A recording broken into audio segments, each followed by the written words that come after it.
Welcome back to civil structure tech Guru YouTube channel. आज मैं अपने सब्सक्राइबर्स के लिए, फॉलोअर्स के लिए एवं चैनल विजिटर के लिए कुछ एमसीक्यू क्वेश्चन बना रहा हूं आरसीसी डिज़ाइन पे। होप आपको अच्छा लगेगा। चैनल लाइक एंड सब्सक्राइब कर लीजिए ताकि आने वाला सभी यूट्यूब वीडियो आपको टाइम पर मिलते रहे। I am engineer Hari, post graduate in structure engineering and charter engineer, more than 20 years experience in the planning, design, construction and finance investment. The maximum area of tension reinforcement in the beam shall not exit. 4 option दिए हुए हैं, तो आपकी कौन C answer सही होगी आपको लिखना है। सबसे पहले जानना है कि जो 0.15%, 1.5%, 4%, 1% क्या है। तो ये है बीम की, जैसे क्रॉस सेक्शन एरिया आप अगर लेते हैं बीम की, तो यहाँ पर स्टील है, तो cross section area is this one is the total cross section area. इसमें आपको एक ब्रेथ होगी, एक आपकी ओवरऑल डेप्थ होगी, राइट। तो बी इंटू डी हो गई। तो इसका आपका जो करेक्ट आंसर होंगे दैट इज 4%। तो आपको 4% रखना है क्रॉस सेक्शन एरिया। जो आप देख रहे हैं this is the cross section area, 4% से ज़्यादा नहीं रखनी है किसी भी बीम के लिए। आप डिजाइन के बाद भी इसको वैलिडेट करते हैं according to IS code 456/2000। Now let us see the question number 2। PH value of water कितनी होनी चाहिए? ये 6 से कम होनी चाहिए या 6 के बराबर होनी चाहिए, और it is should not be less than 6 और इक्वल टू 7। तो इसका जो करेक्ट आंसर है आपको, जो पीएच वैल्यू वाटर की, ये आपका 6 से नीचे कभी नहीं होनी चाहिए, should not be less than 6।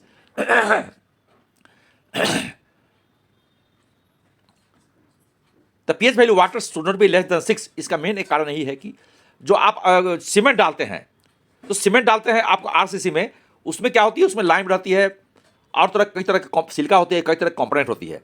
यदि आप पीएच वैल्यू 6 से नीचे डालेंगे water become acidic if the pH value water is less than 6। क्या होगी, वहां पर रिएक्शन करके आपको जो उसमें स्टील बार जो रहते हैं उसको कोरोशन पहुंचा सकती है, उसको क्षति पहुंचा सकती है। So remember pH value water shall not be less than 6, right. अब तीसरा इंपॉर्टेंट क्वेश्चन है, the minimum numbers of main steel bars provide in RCC. ए जैसे कि A B C D option दिया हुआ है। रेक्टेंगल के 4 है, सर्कुलर के 6 है, ऑक्टेंगल के लिए 8 है। All the above. Your correct answer is all the above, क्योंकि जो सभी दिए हुए रेक्टेंगल के लिए 4, सर्कुलर के लिए 4 और ऑक्टेंगल के लिए 8, इतने रेनफोर्समेंट रहने हैं आपके आरसीसी कॉलम के लिए, right. Longitudinal reinforcement. Your correct answer is 3D। अगला क्वेश्चन देखेंगे, RCC column is treated long if it's cylinder ratio is greater than, तो 30, 35, 40, 50। Your answer is 50। RCC column long तभी माने जाते हैं, राइट, इससे बकलिंग होती है, उसके सिलेंडर रेशियो हमेशा 50 से ज्यादा होनी पड़ेगी, ग्रेटर देन 50। तो width of the flange of the T beam should be less than, पहला ऑप्शन में 1/3 of the effective span of the T beam. उसके बाद distance between the centre of the T beam, और तीसरा में है breadth of the rib plus 12 times thickness of the slab. ये आपको, और डी में है लिस्ट ऑफ द अबव। तो आपकी जो विड्थ ऑफ द फ्लेंज होते हैं, विड्थ ऑफ द फ्लेंज क्या होते हैं, एक बार आप ड्राइंग में देख लीजिए तो ज़्यादा क्लियर हो जाएगी। ये एक टीप भी मैंने बनाया है, तो इसकी जो आप देख रहे हैं कि इसकी जो स्पेन है बीम की, ये आपकी 6 मीटर सेंटर है, राइट। और जैसे इस तरह से अगर बिल्डिंग का प्लान आप देखेंगे इस तरह से करके, तो यहाँ पर आपका टी बीम ऐसे डाला हुआ है, इस तरह का टी बीम, सब टी बीम है डाला हुआ है। इसको आप क्रॉस सेक्शन काटे हैं, इस तरह से आप देख रहे हैं, क्रॉस सेक्शन काट के इस तरह से देख रहे हैं, तो आपको जो टी बीम है इस तरह से दिखाई पड़ेगी। This is the cross section. तो ये जो आप देख रहे हैं this is the flange, right. ये फ्लेंज हो गई, और इसको कहते हैं रिब, राइट।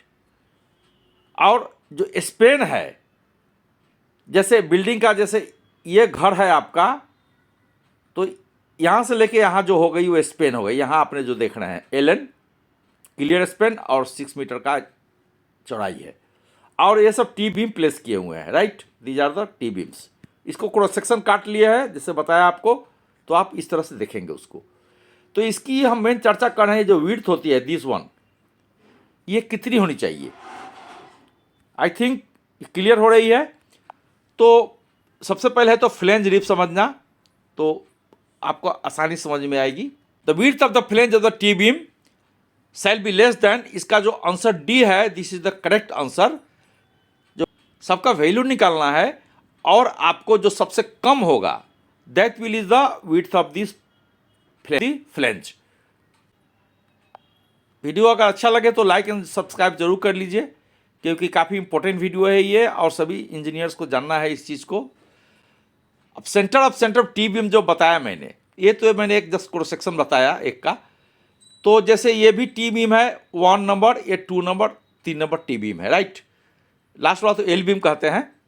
तो इसका सेंटर क्या होगी, जैसे दो बीम का जो स्पेन है आप यहाँ ले लीजिए, दिस वन और दिस वन। तो ये आपकी जो हो गई ये centre of the T beam हुई है, राइट। तो ये भी आपको डिस्टेंस निकालना है। आगे बढ़ते हैं।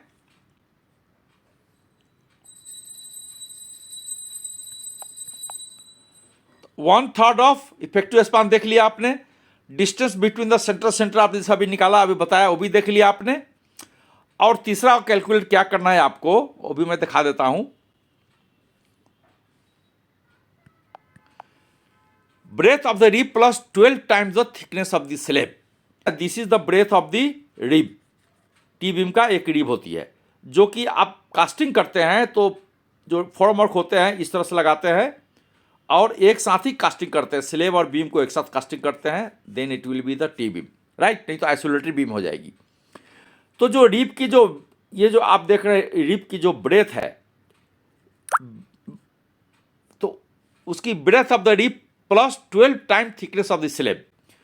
और थिकनेस स्लैब कौन सा हो गया, ये आपकी जो देख रहे हैं ऊपर में जो टी बीम की ये थिकनेस ऑफ स्लैब है, that is the thickness of the slab. तो ये आपकी देख रहे हैं this one is the thickness of the slab of the T beam. और ये रिब हो गई, रिब की ब्रेथ हो गई बी आर। तो breadth of the rib plus 12 times the thickness of the slab, ये भी आपको ऐड करना है। उसके बाद में ये ए बी सी का वैल्यू आपको नोट कर लेना है। ये तीनों में जो सबसे लिस्ट होगा that will be the width of the flange, right. तो इफेक्टिव स्पेन टी बीम जो होते हैं, the effective span of T beam is the distance between the centres of the supports, right. Let us see what is the effective span of T beam. तो the effective span of T beam is the distance between the centres of the support. इसको clear करने के लिए late us see here, ये आपकी देख रहे हैं बिल्कुल इस छोर से लेकर दूसरी छोर तक देख रहे हैं। तो जो सपोर्ट है ये आपकी सपोर्ट है, तो इसका सेंटर में ले लीजिए, इसका भी सेंटर में ले लीजिए। तो this will be the your effective length of the T beam. और एलन जो दिखाई पड़ रहा है अंदर की clear Spain of the T beam, right. Let us see on subjective questions how T-beam formed in the RCC casting. Are formed when reinforcement concrete floor slabs, roofs, decks are casted monolithically. आप एक बार ही जो आपको casting है, जैसे आप example में यहाँ देखेंगे, ये जो ये ऊपर की स्लेब हो गई, जैसे इस तरह का स्लेब देख रहे हैं क्रॉस सेक्शन में। और जो इसकी जो ये फ्लेंज और इसकी रिब जब एक साथ आप कास्टिंग करते हैं monolithically, then it will become the T beam. जब हम आरसीसी की जो स्लैब की जो हम आपकी शटरिंग करते हैं, तो उसमें क्या करना है, जैसे बाहर हम इस तरह के शटरिंग करते हैं, यानी कि रिब और जो ये देख रहे हैं टी बीम के नीचे, वो सब एक साथ ही हम यहाँ से शटरिंग करेंगे, राइट। और जब कास्टिंग होगी तो जो आरसीसी रिब की जो स्ट्रैप्स है बीम की, ये आप टॉप स्लैब में देंगे, टॉप तक देंगे। इसमें ध्यान देना यही है कि आपकी जब आरसीसी कास्टिंग करते हैं तो जो रिब की रेनफोर्समेंट है और जो फ्लेंज की रेनफोर्समेंट है, तो बीम जब भी हम कास्टिंग करेंगे तो बीम ऊपर तक रहेगा, ये फ्लेंज तक रहेंगे। फ्लेंज में आपको इंसर्ट करने हैं और ऐसी इस तरह से रेनफोर्समेंट जाएगी और एक साथ कास्टिंग करने हैं। So it become the T beam. Let's discuss T beam, कुछ और देख लेते हैं टी बीम में, since is very important in casting. तो टी बीम का जो पहले तो निकालने होंगे आपको, सब क्रॉस सेक्शन एरिया निकालिए, मोमेंट ऑफ रेजिस्टेंस निकालिए और जो न्यूट्रल एक्सिस, एक्चुअल न्यूट्रल सभी निकालिए। निकालने के बाद में आपको एरिया पर इन्फोर्समेंट निकालने पड़ेंगे, स्पेसिंग निकालने पड़ेंगे, शेयर इन्फोर्समेंट निकालने पड़ेंगे, कई सारे प्रक्रिया होती है। बस अभी इतना जानना है कि आपको जो न्यूट्रल एक्सिस होती है, एक होती है नेचुरल न्यूट्रल एक्सिस, एक होती है एक्चुअल न्यूट्रल एक्सिस, राइट। तो एक्चुअल न्यूट्रल एक्सिस के जो ऊपर के, suppose this is the actual neutral axis, right. तो इसके ऊपर की जो पोर्शन होंगे वो होगी आपकी कंप्रेशन में, और नीचे का जो पोर्शन होती है न्यूट्रल एक्सिस के बिलो दैट, ये होगी हमेशा टेंशन में। तो टेंसाइल रेइंफोर्समेंट हम नीचे की ओर डालते हैं, और ऊपर का जो पोर्शन है न्यूट्रल एक्सिस की अपर पोर्शन जो है ये कंप्रेशन को टेकअप करता है।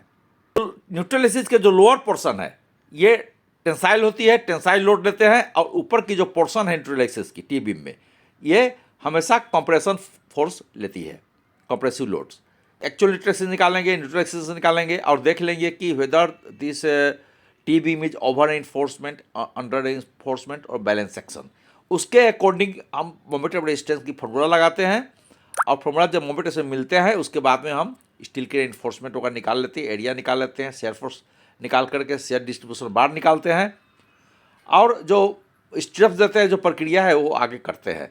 ये तो स्ट्रक्चर डिजाइन की विषय है। चैनल में आप बने रहिए, मैं और भी न्यूमेरिकल आपको बताने वाला हूँ जो कि स्ट्रक्चर आरसी डिजाइन पे ही होगी। Thank you very much, watch more.